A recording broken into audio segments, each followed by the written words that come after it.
Hello दोस्तों, Trilok innovation channel में आपका फिर से स्वागत है। कैसे हैं दोस्तों? बढ़िया।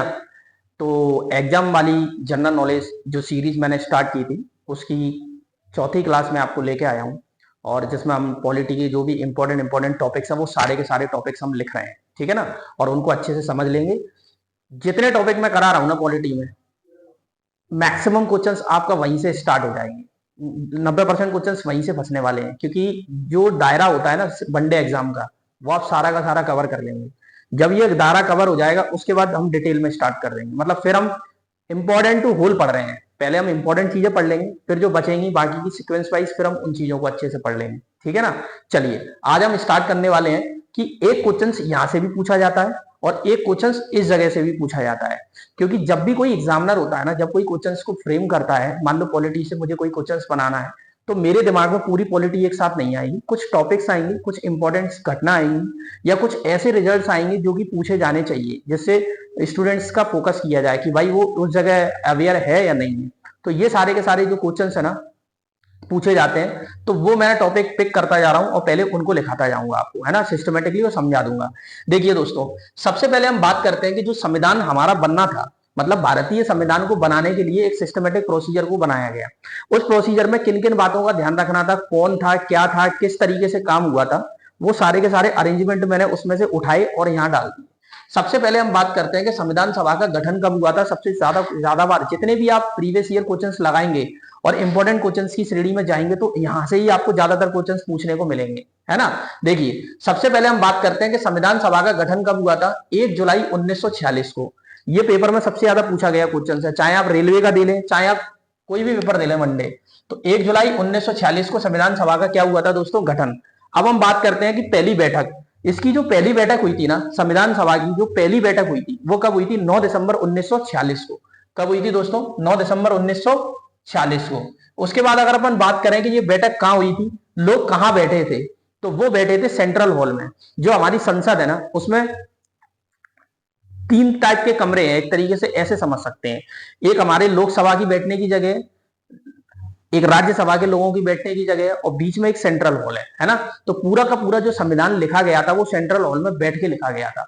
तो जो संविधान सभा की जो सबसे पहले हमने बात करी थी, गठन 1 जुलाई 1946, पहली बैठक 9 दिसंबर 1946। बैठक स्थल क्या था? सेंट्रल हॉल, ठीक है। इसके अस्थायी अध्यक्ष कौन बने थे? अस्थायी अध्यक्ष बने थे सच्चिदानंद सिन्हा। सबसे ज्यादा पूछ लेता है क्वेश्चन कि भैया संविधान सभा के अस्थायी अध्यक्ष कौन थे, है ना। उसके बाद हम बात करते हैं स्थायी अध्यक्ष। अगर स्थायी अध्यक्ष की बात करें तो डॉक्टर राजेंद्र प्रसाद थे। कौन थे दोस्तों? डॉक्टर राजेंद्र प्रसाद। अब हम बात करते हैं कि जब हमारा संविधान बना था तो उसके सलाहकार कौन रहे थे। तो संवैधानिक सलाहकार, संविधान सभा के जो संवैधानिक सलाहकार थे वो थे हमारे बी.एन. राव। कौन थे दोस्तों? बी.एन. राव। अब हम बात करते हैं कि इसका काम इसने कब शुरू किया था? 13 दिसंबर 1946। 13 दिसंबर 1946 से इसने अपना पूरा का पूरा काम शुरू किया था। अब बात करते हैं प्रथम वक्ता, मतलब इसको एक्सप्लेन करने वाला। वक्ता मतलब होता है रिप्रेजेंट करने वाला। तो प्रथम वक्ता कौन रहे हैं इसके? डॉक्टर राधाकृष्णन। कौन थे दोस्तों? डॉक्टर राधाकृष्णन। संविधान को हमने अंगीकृत कब किया था? देखो एक चीज का ध्यान रखना, दो चीजों में ज्यादातर कंफ्यूजन रहता है। एक होता है संविधान को अंगीकृत करना और एक होता है संविधान को लागू करना। इन दोनों चीजों में बहुत डिफरेंस है। तो ज्यादातर पेपर में जब क्वेश्चन पूछा जाता है तो जल्दीबाजी में हमें 26 जनवरी 1950 ऑप्शन ए में ही लिखा रहता है और पूछता है कि कब अंगीकृत किया था, तो हम सीधे 26 जनवरी 1950 लगा के टिक कर देते हैं। ये गलती अपने को पेपर में नहीं करनी है, ठीक है। ये बात समझ में आई? तो ध्यान रखें कि संविधान को जो अंगीकृत किया था वो किया था 26 नवंबर 1949 को। और अंतिम बैठक, इसका लास्ट बैठक कब हुआ था? देखो पहली बैठक कब हुई थी? 9 दिसंबर 1946 को।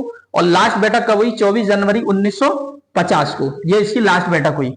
उसके बाद ये लागू कब किया गया? 26 जनवरी 1950 को। जब हमारा संविधान लागू हुआ उसी दिन को हम गणतंत्र दिवस के रूप में मनाते हैं। आपको ये चीज अच्छे से पता होगी।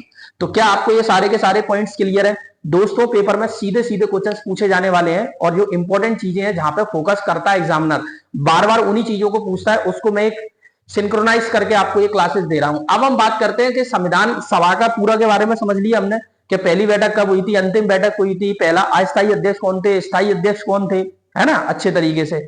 अब हम बात करते हैं कि संविधान की जो समितियां थी, संविधान सभा में जो समितियों का गठन किया गया था उसके कौन कौन किसके समिति के अध्यक्ष थे।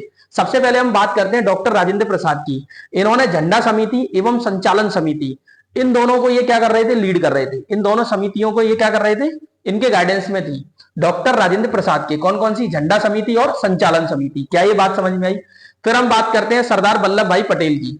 सरदार वल्लभ भाई पटेल जो थे उन्होंने 4 चीजों को फोकस किया था। अल्पसंख्यक परामर्श, दूसरा मूल अधिकार समिति, देशी रियासतों का विलय समिति, उसके बाद समझौता और प्रांतीय संविधान।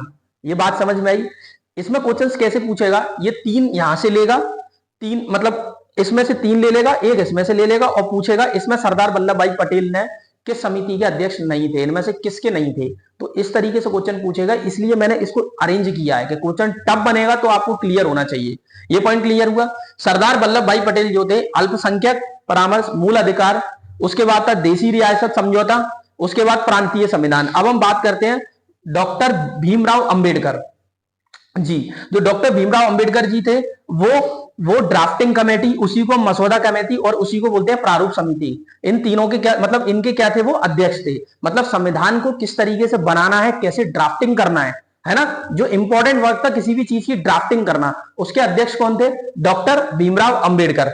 अब हम बात करते हैं झंडा समिति। तो झंडा समिति के अध्यक्ष कौन थे? झंडा समिति के अध्यक्ष थे जेपी कृपलानी। क्या ये दोस्तों आपको ये पॉइंट क्लियर है कि झंडा समिति के अध्यक्ष कौन थे? तो आज मैंने जितने भी इंपॉर्टेंट इस क्लास में, छोटी छोटी क्लासेस रहेंगी, आपको page by page, class by class, मतलब आपको करना कुछ नहीं है, एक रजिस्टर लेना है, उस रजिस्टर में क्लास बाय क्लास आपको नोट्स बनाने हैं और उन्हीं चीजों को आपको पढ़ के जाना है। आपका 100% चीजों को कवर करने की ताकत आ जाएगी। आपको एक कॉन्फिडेंस रहेगा कि यार मुझे जो चीजें पेपर में पूछी जाती है एटलीस्ट मुझे पूरी आती है, भले ही मुझे पूरा सब्जेक्ट नहीं आता लेकिन काम की चीजें तो आपको आती हैं। क्या ये बात समझ में आई? तो देखिए, सबसे पहले एक बार हम रिवाइज कर लेते हैं सारी की सारी चीजें फिर से। सबसे पहले मैं बात करता हूं कि संविधान सभा का गठन 1 जुलाई 1946 को, पहली बैठक कब हुई थी? 9 दिसंबर 1946, 9 दिसंबर 1946। और इसके अस्थायी अध्यक्ष के रूप में किसे चुना गया था? डॉक्टर सच्चिदानंद सिन्हा, सच्चिदानंद सिन्हा को चुना गया था। उसके बाद हम बात करते हैं कि जब संविधान सभा लिखी जाती थी तो वो कहां बैठ के लिखी जाती थी? वो लिखी जाती थी सेंट्रल हॉल में। उसके बाद स्थायी अध्यक्ष कौन थे? डॉक्टर राजेंद्र प्रसाद, सच्चिदानंद सिन्हा थे ये, है ना। संवैधानिक सलाहकार कौन रहे इसके? बीएन राव, बेनंगल सिंह राव थे, ठीक है। उसके बाद इनके जब संविधान सभा का जो कार्य प्रारंभ हुआ वो कब हुआ? 13 दिसंबर 1946 से। कब हुआ था? 13 दिसंबर 1946। उसके बाद पहले प्रवक्ता कौन थे इसके? डॉक्टर राधाकृष्णन। उसके बाद बात करते हैं संविधान को अंगीकृत कब किया? 26 नवंबर 1949 को। उसके बाद अंतिम बैठक 24 जनवरी 1950 और लागू हुआ 26 जनवरी 1950 को। ये सारी की सारी चीजों का ध्यान रखें। इंपॉर्टेंट चीजें जो हैं वो मैं आपको बता दे रहा हूं, यहां से क्वेश्चंस डायरेक्टली आपका पूछा जाएगा पेपर में। क्लियर है? तो ये सारा का सारा डाटा आज आप लिखेंगे अच्छे से और इसको 2 से 3 बार रिवाइज करेंगे। कितनी बार रिवाइज करेंगे दोस्तों? 2 से 3 बार रिवाइज करेंगे और फिर आपको ये सारा का सारा डाटा एक दिन याद हो जाएगा और जब भी आप पेपर देने जाएंगे तो जीएस से रिलेटेड आपकी समस्या कंप्लीट हो जाएगी, खत्म हो जाएगी, क्योंकि आपके पास एक सिस्टमेटिक कॉपी रहेगी, छोटी सी कॉपी रहेगी, ज्यादा मोटी कॉपी नहीं रहेगी, लेकिन उसमें सारे टॉपिक आपने कवर कर रखे होंगे। ठीक है ना। आज के लिए इतना ही दोस्तों, थैंक यू दोस्तों।